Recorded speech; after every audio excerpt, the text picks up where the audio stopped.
Hello and welcome to Book Talk. I'm your host, Susan Gray, here today with best-selling author James McBride talking about his new book, Miracle at St. Anna. James, welcome and thank you so much for coming. Thank you for having me. I thought you had an amazing bio. It's a little longer than most of them, but I wanted our readers to know about you, so hang on with me for just a minute. James McBride is an award-winning writer and composer. His critically acclaimed memoir, The Color of Water, won the 1997 Anisfield Wolf Book Award for Literary Excellence, was an ALA Notable Book of the Year, and spent more than 2 years on the New York Times bestseller list. Chosen by the New York Public Library as one of the 25 books of 1996 to remember, The Color of Water has sold more than 1.3 million copies in the United States alone and is now required reading at numerous colleges, high schools across the country. It has also been published in 16 languages and more than 20 countries, and McBride's new book, Miracle at St. Anna, is one of 2002's most anticipated releases and marks the author's debut as a novelist. I'm going to go ahead and read the whole thing. It's so cool. McBride is a former staff writer for the Washington Post, People magazine, and the Boston Globe. His work has also appeared in Essence, Rolling Stone, and the New York Times. Aside from his literary honors, McBride is the recipient of several awards for his work as a composer in musical theater, including the 1996 American Arts and Letters Richard Rogers Award and the 1996 ASCAP Richard Rogers Horizons Award, and the American Music Festival's 1993 Stephen Sondheim Award. You're a Renaissance man, I see. He has written the score for several musicals, including the highly acclaimed award-winning show Bobos. I hope I pronounced that right. An accomplished saxophonist who has toured with renowned jazz singers and musicians, McBride is currently rehearsing his 12-piece jazz R&B band for a recording and a highly anticipated 2002 fall college tour in the U.S. And here comes my favorite part. McBride has written songs, music, and lyrics for Anita Baker, she so rocks, Grover Washington Jr., Gary Burton, Sylvia Burdette, textbooks, and for the PBS television character Barney. Wide audience there. He is a graduate of New York City's public schools. He studied composition at the Oberlin Conservatory of Music in Ohio and received a master's in journalism from Columbia University in New York at age 22. He also holds an honorary doctorate of human letters from Whitman College, and he lives in Pennsylvania. Wow. Okay. Do jazz and writing have anything in common? I guess, yeah, on some levels. There's a certain improvisatory element that works within both jazz and writing, in the sense that, with a character or in writing, in jazz you have a certain set of elements, harmonic elements and rules and chord changes and so forth that you have to live by as you as you play over that harmonic bed, if you will. And in writing, you have certain things that you can and cannot do when you're talking about different elements of character, plot, and so forth, story arc. How long has this book been in the making? This book, I started it in '96. It started out as basically the memories that I have of my uncle, my Uncle Henry, who fought in World War II. He used to brag about how much the Italians loved him and so forth, loved the Buffalo Soldiers, as they were called. And so I decided to investigate, and so I spent most of that time researching. Yeah, I understood there was a lot in there. We're going to get to that in just a second. I loved the mental picture of you and your brothers and sisters listening to Uncle Henry talk about World War II experiences. I had a picture of you guys lounged around on the floor whiling the hours away while he told these stories. Well, it was usually more like he was drinking rye and scotch, and we were sitting under the table waiting for my mother to get home from work, bored out of our minds, It wasn't like, there was, those of us who have children, when we say things to our children about how we had to do it, their eyes roll into the back of their heads.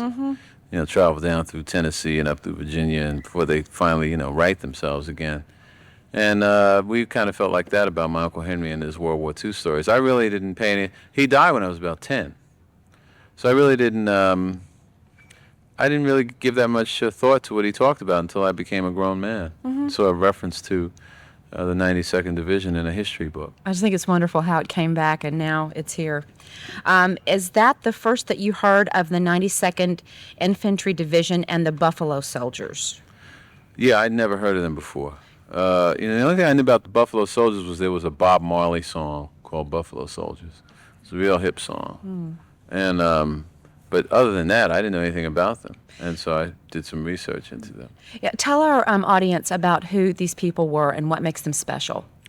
Well, the Buffalo Soldiers, the original name of the Buffalo Soldiers were basically black soldiers who fought in several different wars, Spanish-American War, World War I, World War II, and they got the name from Native Americans who, when they were fighting to conquer or take over or to civilize the wild West, and when the Native Americans saw these black men as soldiers with their hair, the nappy hair, akin to that of the buffalo, they nicknamed them Buffalo Soldiers, and that was the name that stuck. Okay, and the 92nd Infantry Division, you had some relatives in that, didn't you? Well, my Uncle Henry, I'm fairly certain he fought in the 92nd, and I had several of my father's friends were in the 92nd. My godfather's cousin was in the 92nd. I knew a lot of men who basically were, who revolved in and out of my life were in the 92nd. And I really didn't know what they were because the mythology of World War II is very exclusive in terms of how it dealt with black soldiers. Right. Usually people think of black soldiers, they think of the Tuskegee Airmen. But the 92nd Division was a much bigger group of men, 15,000 soldiers. So it was, basically they're pretty unknown historically. Talk a little bit about the research that went into this because you did so much, talked to so many people, read so many books. Well, yeah, I mean, I did. Well, why did you go to that length? Well, in storytelling, in professional storytelling, God is in the details. You can't really tell a story until you know what the story is. And so I interviewed dozens of soldiers Buffalo Soldiers from the 92nd Division, and then I moved to Italy and interviewed dozens and dozens of Italians, and I lived there for 8 months and studied Italian. Were you there just for the research? Yeah, just to research the book, yeah. Because ultimately this book is really about Italy. It's not really about the Buffalo Soldiers. I mean, the book is ultimately about a Buffalo soldier who befriends a 6-year-old Italian boy, and they walk through the war together and witness a miracle. But it all takes place in Italy. So I knew nothing about Italy until this time. And so I had to learn about it. Right. And so that's why I went there. Right. You said you got the most interesting stories from the sons and daughters of those who died in World War II. Why was that true? You mean in Italy? Well, because these people remembered. They remember what the war was like. And, we forget, those of us who are familiar with the mythology of World War II in America have no idea of the level of suffering that happened in Italy during World War II. The Italians suffered terribly. I was so surprised by that when I was reading that, because you don't think about that.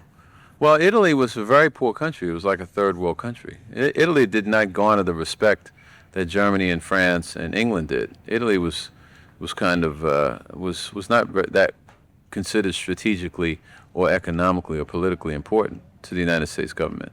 And so when Germany marched into Italy and took it over, and Mussolini basically acted as a puppet for Hitler, America wasn't really that as concerned about it, in terms of its war strategy, as it was France and England. And that's why they sent the Negro Battalion over there, the Negro Division, because they weren't as concerned about them either. Right. But there were several different armies in Italy fighting during World War II. We were not the only army there. The British were there, the New Zealand. Who are the Gurkhas? The Gurkhas were Indian soldiers who fought for the British. Because they sounded pretty terrible. Well, yeah, they were frightening because they wore tunics around their heads and they fought with swords and knives in their teeth. It was said to be, the rumor was that the British kept them in jail at night and kept them in cages at night and let them out during the day. Yeah, I'm scared. Yeah, well, the Germans even the Germans were scared of the Gurkhas. Yeah. And they were very vicious towards the Italian people too. There's no great love for the Gurkhas amongst the Italians that I spoke to. There are a lot of different stories in here. There's the Buffalo Soldiers, the 92nd. There's the Italians themselves. Then the individual characters in there. There were so many things that you highlighted in the story. It is not just a war story. I mean, if you want one, yeah, you can have that here. But it's so much more than that. Well, I mean, basically, it's not a war story in the sense that it's, they took this bridge, they took that bridge. Yeah. I mean, Yeah. that kind of stuff bores me to tears. I don't kinda care if cliche. 8,000 people die. I mean, I'm like, big deal. But, I mean, I do care if 8,000 people die. But my point is that when you're writing a book, you're writing about characters who respond to stimuli. Right. And so, as this child and this soldier walk through, they find themselves trapped in a small Italian town. And as this story unfolds about what the boy has witnessed, we learn what has happened in Italy during World War II. Mm-hmm. And so it's the charred landscape of Italy that really serves as the backdrop for the drama that takes place between these characters. Yeah, and that was one of the surprises. There were some surprises in the book. A little bit about just the process of writing. As you wrote this book, how did your editing go?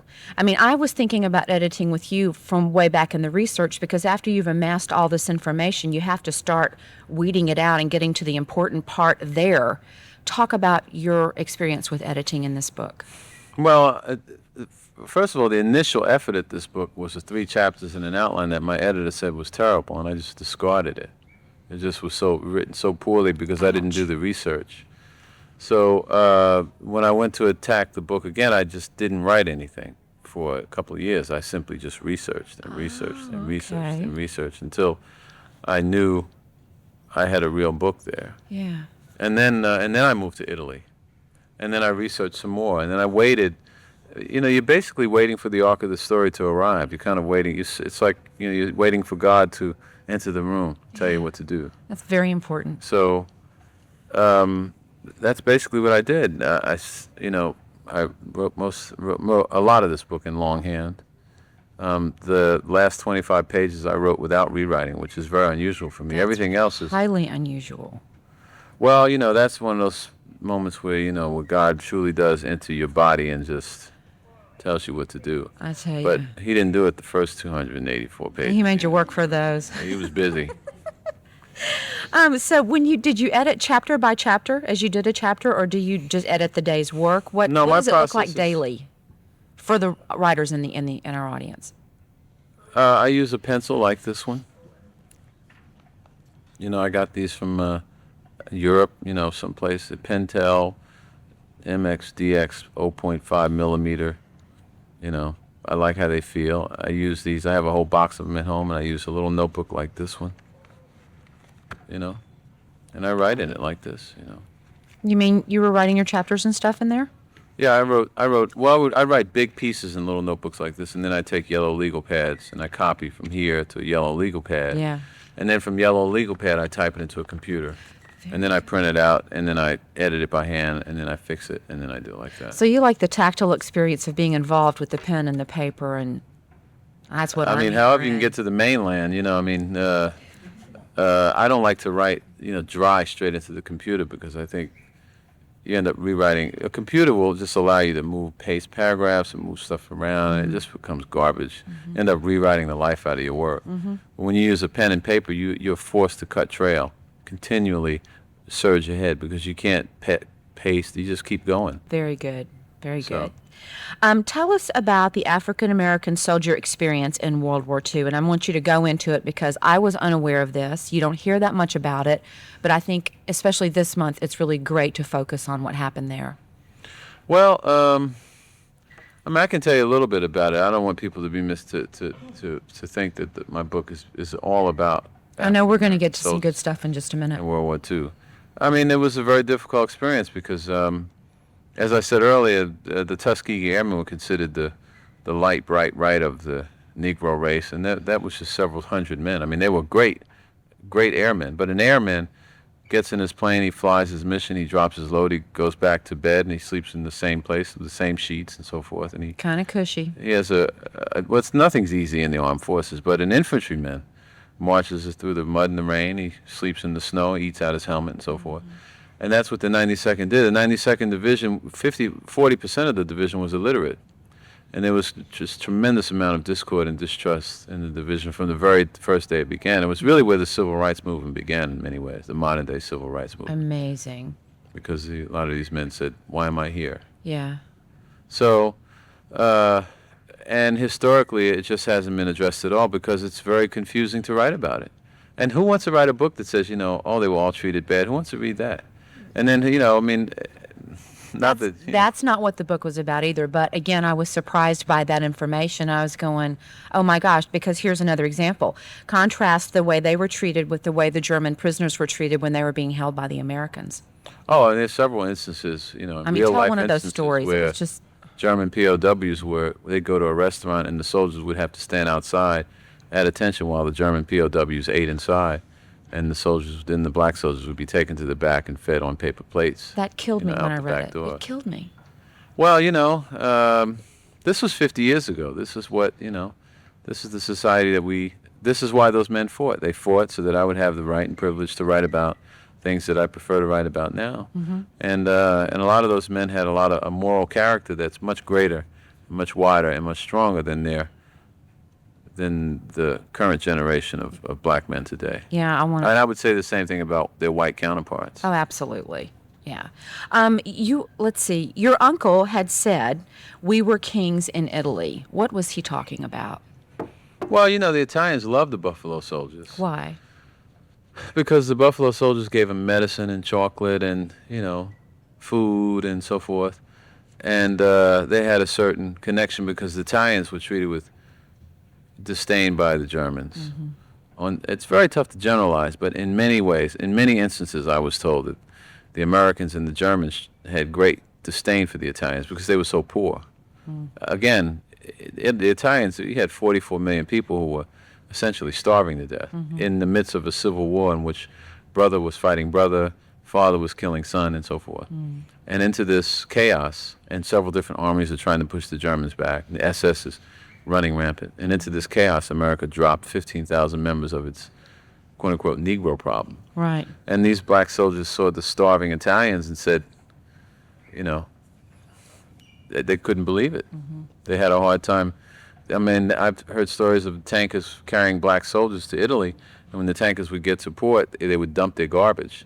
And these soldiers watched in disbelief as the Italians got in rowboats and rowed out to the boat to troll through their garbage so they could, find the hot dogs and the coffee and so forth that was discarded by the American troops. So Italy was a place where there was a tremendous amount of suffering, and that was something that these black men knew a whole lot about. So they had a certain kinship with the Italians. They knew what it was like to be underfoot, as it were. Yeah. Okay, you also have a Jewish background. What kept you from pursuing the story from that perspective? Well, initially, I started to write a book about a group of black soldiers that liberated a Jewish concentration camp in Italy, but I just don't feel qualified to write about the Holocaust. There's just too much poison, and it's just too, first of all, to fictionalize the Holocaust is to trivialize it, to me. I agree. And also, it's just, I just don't feel qualified to write about it. I mean, obviously my interest in the Holocaust was heightened by my own awareness of my own background through The Color of Water, but I mean, it's been done already. It's been done effectively. It's been done a lot better than by far more gifted writers than I, and who are far more qualified to do it. Well, this is truly a unique perspective, so I'm glad you chose this path instead of the other. Let's talk about the story. Outline the story for our listeners who haven't read. Well, basically, the story begins in New York in 1983. It begins with a murder that takes place in the post office. Great hook. And then basically the book is told. Then the story spins back to 1944, or a 13-day period in 1944, and these events explain why the murder took place in New York in 1983. So the book opens in Italy at the Cinquale Canal, where a giant black soldier, 6'6", 275, gentle, dim-wit sharecropper black soldier named Sam Train, pulls a 6-year-old boy out of the rubble of a barn, an Italian boy whose memory has been wiped clean by an atrocity he witnessed. Sam wasn't in that good a shape either because he thought he was invisible. Right. Well, he has, he's, because of his innocence and because he's a naive person and a religious man. He believes in miracles. He believes in all the superstitious things that people who are, like a lot of my relatives, believe, cats' bones around their neck and all this jazz. And so, and it's his innocence and the boy's innocence that make them friends. He pulls the boy from the rubble of a barn, decides to leave him. The last minute, realizes he can't, and takes him and snatches him. And then in the confusion of the firefight, runs off into German territory as three of his comrades watch in utter disbelief. And so they follow him, and then they end up getting chased into the mountains by German patrols and find themselves stranded in an Italian village. Let's talk about the other three guys. Stamps, Bishop, and Hector. Hector. Now, Bishop, I so disliked almost right away. I couldn't help myself. I didn't want to dislike him, but I did. Well, he's dislikable. Hey, that worked. He's dislikable. I mean, he was a phony preacher, blaming everyone else. I think that's the thing for his that got problem. me. I could probably forgive everything except the phony preacher part. Well, there are a lot of people like him still. I know. I don't like them either. Well, we ought to write a letter to the New York Times together then. Interestingly enough, Bishop is a person who is witness to and part to one of the greatest miracles in the book. I know. I just love how you did that. Okay, what about Hector? Because Hector was kind of a background, apathetic, I thought, character. He was like, look, I don't want to be involved. Well, that's how soldiers are, really. Our G.I. Joe mentality is like, G.I. Joe fighting, soldiers. I mean, when you draft a guy that's in the Army, he's just trying to get home. And, again, our World War II mythology has this thing of, a lot of these soldiers, wanted to fight for America and so forth, but a lot of them kind of wanted to get home to America. And it's that soldier that is much more realistic than the soldier who's, willing to fling himself into the face. Well, we don't see that one a lot, though. So I guess well, it's not a Hollywood, Yeah. That's the Hollywood version. And listen, if my son is in the Army, I want him to run the other way. I mean, I don't want him dying for, I'm sorry. I want him to come home. Right. I mean, the rich people don't fight wars in America, I know. It's the poor and the lower middle class. Those are the people over there fighting. So, Jordan McBride is going to come home when it's time for him to fight. I mean, if he gets drafted or whatever, You heard it here first. That's right. Tell me about Stamps. Well, Stamp he was an intelligent, he was the intelligent one of the group who was college educated, and he was a lieutenant, and he had a lot of conflicting feelings about being in the Army. He actually ended up liking Italy better than America, and he was the one who was always having to try to quell the hypocrisy of the situation for his men, following orders from his white commanders, knowing that they were bad orders and so forth. So he was, in many ways, he's probably more representative of many of the men in the division than Train.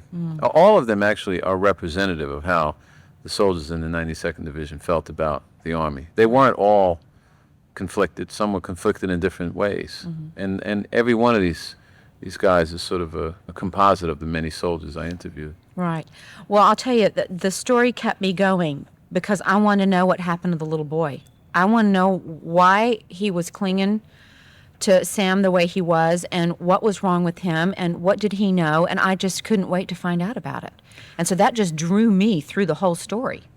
Well, it's the power of the little boy's innocence and his ability and his desire to believe in magic and his believing in magic and his imaginary friend and all the things. I mean, he was a child. And many of the people I interviewed in Italy were children during the war, and they had a lot of these things in their minds. Right. I mean, they played soccer even as shells were falling on their village because they just were kids. Yeah.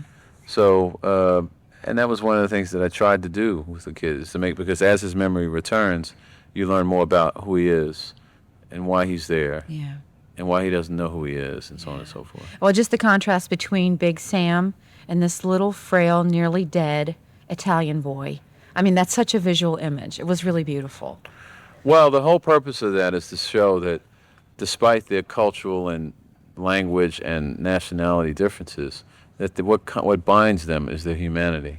It's the commonality of their human spirit. I mean, that's where I write from. Well, that's where I live artistically. Well, that's what I loved about the book as a whole. The prologue was really gripping. Did you write that later, early, in the middle? How'd you come up with that? Because that was, I'm going to open a book about a story about World War II, but then there's this murder thing right in the prologue, and I thought, oh, this is so cool. Well, I wrote that probably 2/3 of the way through the book, when I was sure that the plot would hold up. I had to really make sure the plot would hold. Wasn't.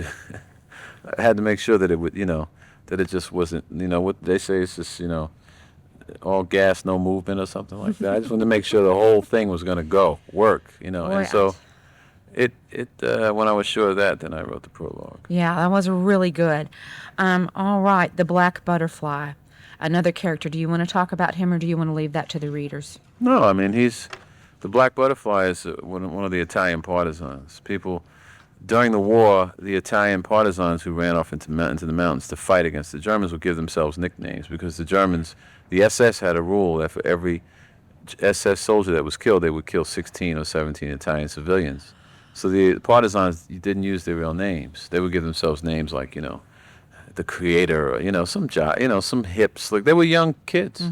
And so the Black Butterfly was the nickname that a partisan named Pippo gave himself. And it's based on a real partisan whose real name is, I'm sorry, his real name is Pippo, but I call him Pepe in the book. Yeah. And I learned about him from some Black Americans whose lives he saved. So they were sort of rogue heroes in the war. They were behind the scenes trying to mess up things for the enemy. I mean, that's the sense I got. Of course, I'm a girl reading a war story, so I might not have gotten it. Well, that's pretty much it. I mean, there were women partisans too. I mean, I think one of the reason that the Black Butterfly becomes famous is because of what a mother does to a female partisan who was tortured by the Germans but refused to tell. There were women partisans who see, what happened was that when the Germans began to take over these villages, the partisans would slip out the village and live in the mountains. Right. So villages would feed them. And the feeding was done by the women. Oh. The eating was done by the men in the hills. As usual. Yeah, well, yeah. That was a joke. I'm not kidding. It was a joke. So, anyway, there's a lot of discourse and a lot of plot elements involving the partisans, because they were the force in Italy during World War II. They were the force of moral good, and it took tremendous courage for them to undertake what they did. Anyone who's seen the mountains of Tuscany, I'm not talking about the mountains of Tuscany as we see them now. The way you describe them, treacherous. What's the deal there? Well, I mean, we during World War II, Tuscany did not look like it looks today, with vineyards and, lovely hills and quaint little inns and so forth. Francis Mays' Tuscany. I mean, it's a nice Tuscany, but it was not yuppified back then. It was, it was the real thing. Right. It was charred landscape where the Germans had shot down all the trees and bushes and everything. There was nowhere to hide, and the Germans were shooting down, the Americans were running up. And Tuscany is full of myth and lore, superstition. And Italians gave the mountains nicknames and so forth. All kinds of Italy is a land full of magical realism, a land full of miracles. I hate to wrap this up because I would love to talk more about the story, but if you like war stories, compelling storylines, and characters, you will love this book. But most of all, if you have a deep desire to connect with the common ground in all of us, you must read James McBride's Miracle at St. Anna. Thank you so much for coming. Thank you for having me.